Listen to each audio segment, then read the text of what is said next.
Bonjour, je m'appelle María-Eugenia Olivos et je suis la porte-parole de mes collègues, Madame Stéphanie Voisin et Monsieur Carlos Paso Romero.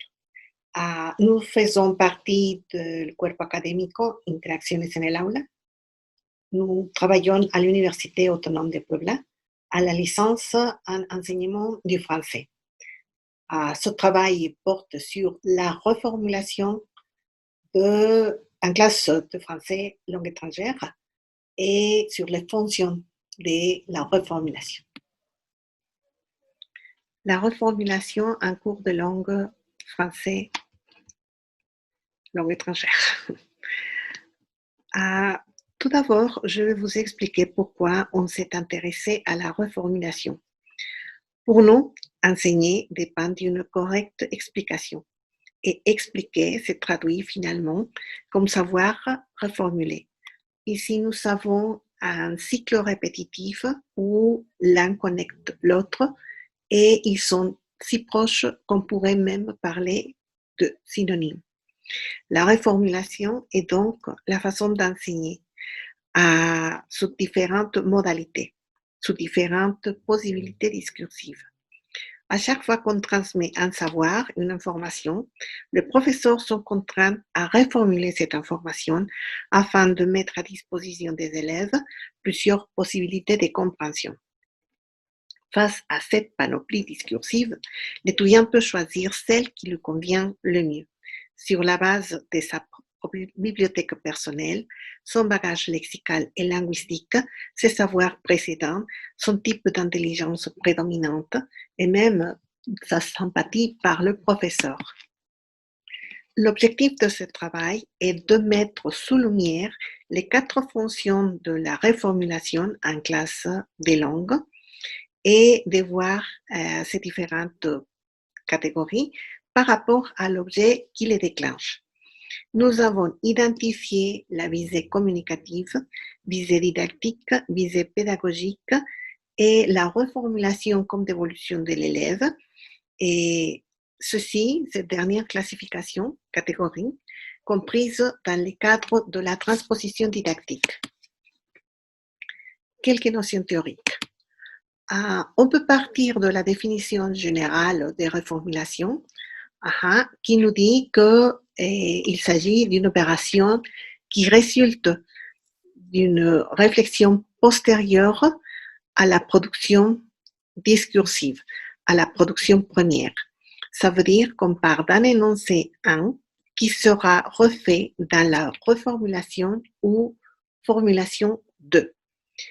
Une partie de la production sera reprise au moins partiellement, sinon on parlerait d'une autre proposition et la substitution faite tombera sur les éléments considérés obscurs.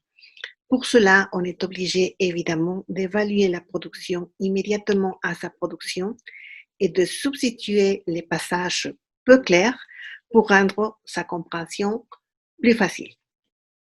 Dans cet exercice, on va reprendre les informations qu'on a déjà abordées et bien évidemment, on ne va pas utiliser les mêmes mots qu'on a utilisés lors de la première production.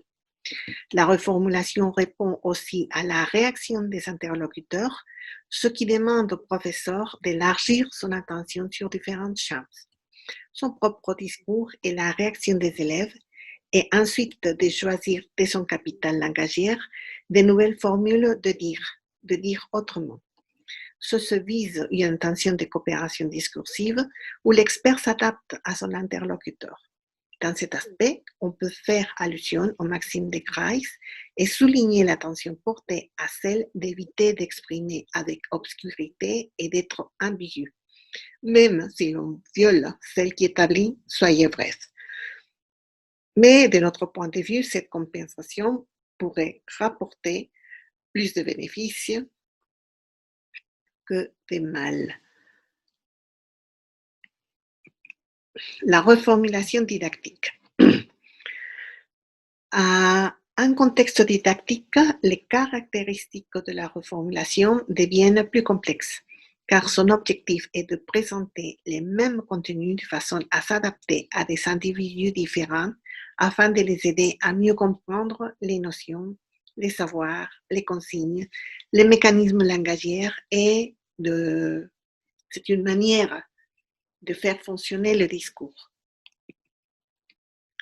Quant aux caractéristiques générales de la reformulation didactique, nous trouvons que la reformulation apparaît toujours à droite, bien évidemment, de la production première. Dans le cas du discours oral, sera de façon différée, immédiatement ou à distance, car on peut faire appel à des notions qui sont passées déjà et même plusieurs jours auparavant.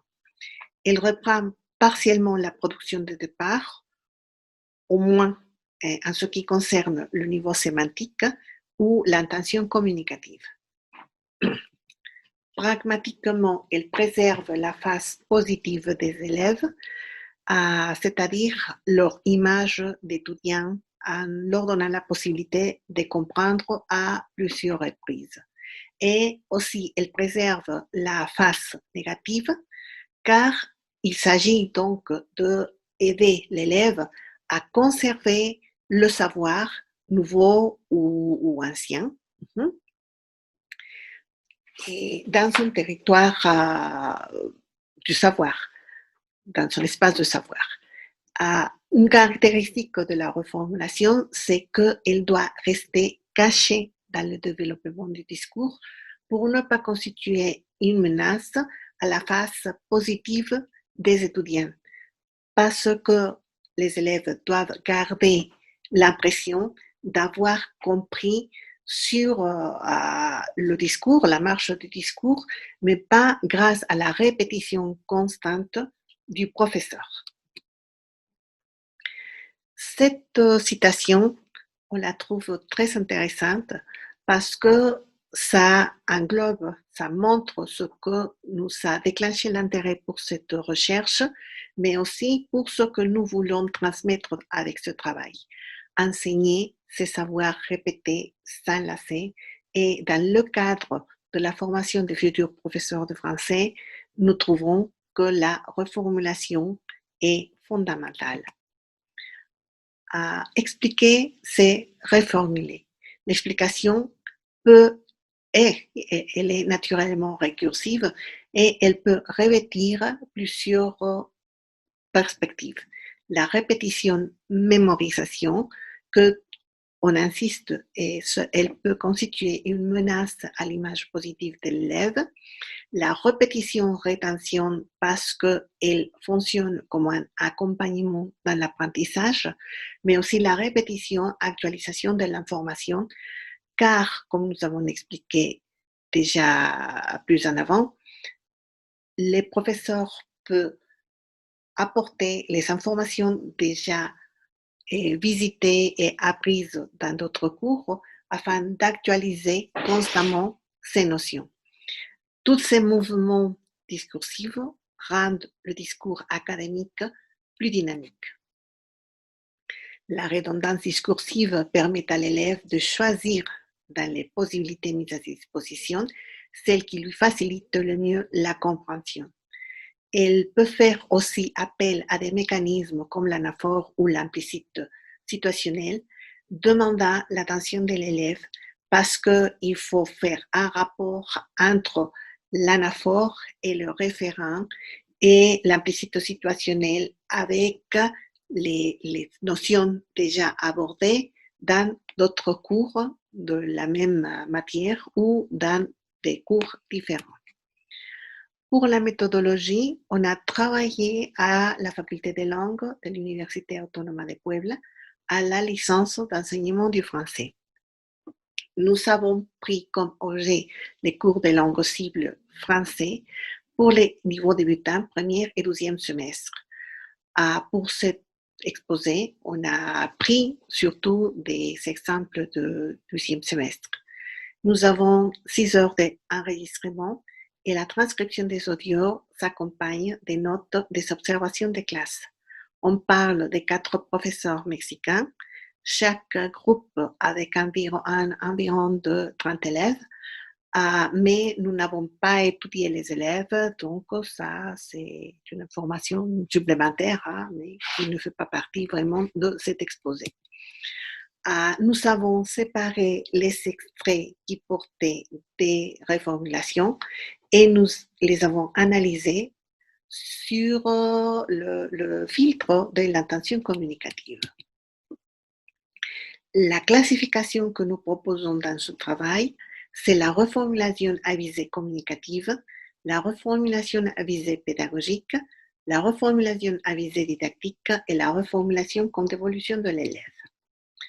La reformulation à visée communicative, c'est celle qui englobe les autres types de reformulation.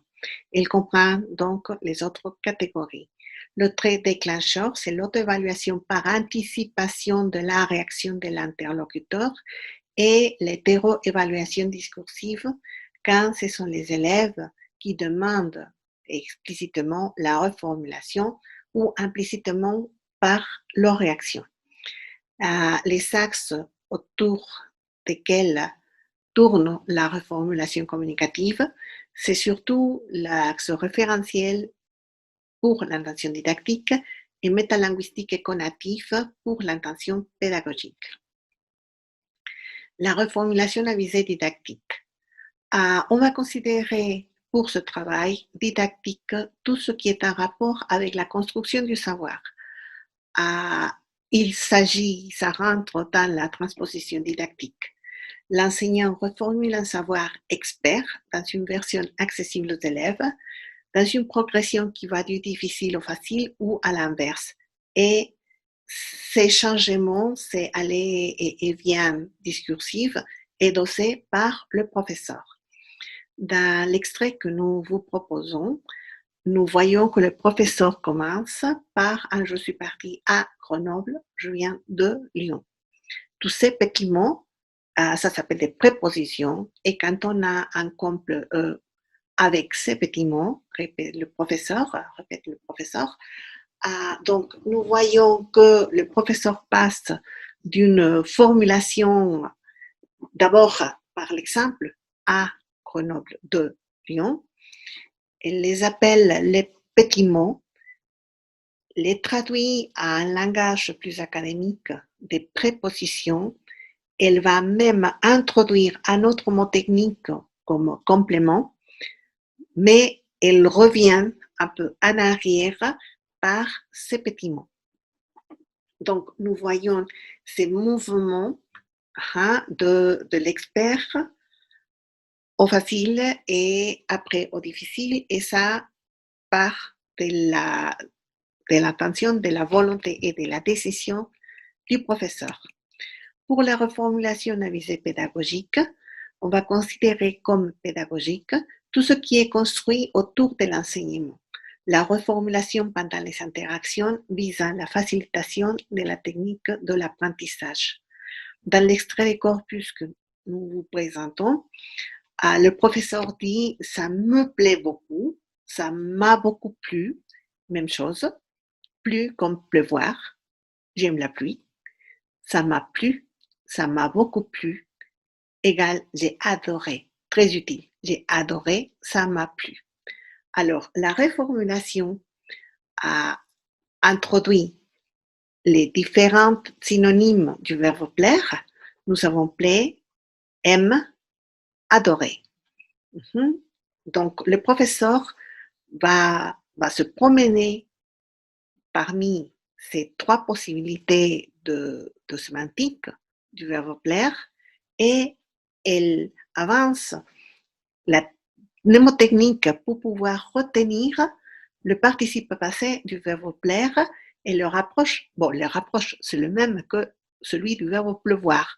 Donc, il est plus comme pleuvoir, j'aime la pluie, pour aider l'élève à retenir l'information. Elle continue, ça m'a plu, ça m'a beaucoup plu, égal, j'ai adoré. La reformulation comme mode d'évolution de l'élève, nous voyons ici une complétude du discours du professeur. Dans le corpus 3 et dans le tour de parole 219, le professeur qui vient de parler des 14 verbes qui ont besoin du verbe être comme auxiliaire demande si ça va, si c'est compréhensible. La réaction de l'élève D c'est d'avancer une dénomination qu'il avait déjà apprise dans d'autres cours. Entonces, estos son verbos de movimiento. Les llaman de movimiento completo l'élève CH, et le professeur récapitule dans le tour de parole 222 en reformulant en français ce que les élèves ont dit en espagnol. On les appelle des mouvements oui. Pour les conclusions partielles de ce travail, nous voyons que la reformulation est un exercice discursif très présent lors de l'enseignement. Elle demande beaucoup de créativité de l'enseignant pour ne pas sembler répétitif. Et la reformulation est un mouvement anticipatif et d'auto-évaluation constante. Elle sert d'accompagnement dans l'apprentissage. Elle montre les capacités de compréhension des étudiants et ces intentions communicatives constituent les points d'ancrage pour la classification proposée. Nous sommes conscients que ce travail démarre à peine et qu'il y a encore beaucoup de choses à rechercher. Merci beaucoup.